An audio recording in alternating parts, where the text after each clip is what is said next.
সৈয়দ আহমদ শ্রীকুটি রহমতুল্লাহ আলাই ওহাবি ছিলেন, শেরে বাংলা রহমতুল্লাহ আলাইকে সুন্নি বানিয়েছেন। নাউজুবিল্লাহ বলেন। সৈয়দ আহমদ শাহ সিরকুটি রহমতুল্লাহ আলাইকে ওয়াহাবি বলায় খেপে গেলেন মাওলানা ইব্রাহিম আল কাদরি।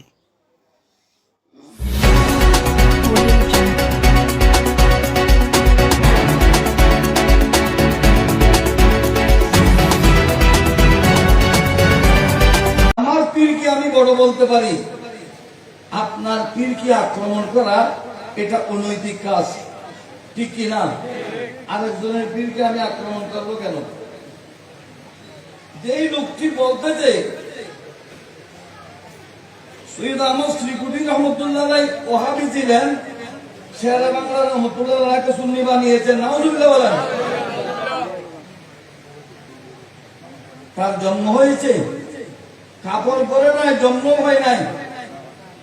এর বিপরীতে যদি আমি প্রশ্ন করি যে কথা তো এটাও আছে, সৈয়দ আহমদ শ্রীকুটি রহমতুল্লাহ আলাইকে শেরে বাংলা রহমতুল্লাহ আলাই এখানে এনেছেন, ওনার বাড়ি নয়, এখানে ওনার কোনো আত্মীয় বাড়ি নেই, ওনাকে শেরে বাংলা রহমতুল্লাহ আলাই এনেছেন, তাহলে শেরে বাংলা রহমতুল্লাহ কেন সুন্নি একজন ওয়াহাবি আনলেন?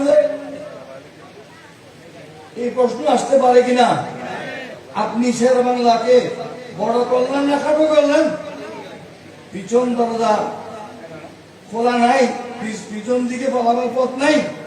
এইসব ফাও কথা বলে যারা সুন্নি অঙ্গনে ফিতনা সৃষ্টি করে, তাদের ব্যাপারে সতর্ক থাকা নেহায়ত প্রয়োজন, ঠিক কিনা? সমস্ত সুন্নি ইমামদেরকে ঢালাওভাবে যে আক্রমণ করেছে, আমি জবাব দিয়েছি। এক লাইনের মধ্যে ৬টি উর্দু ভুল আছে।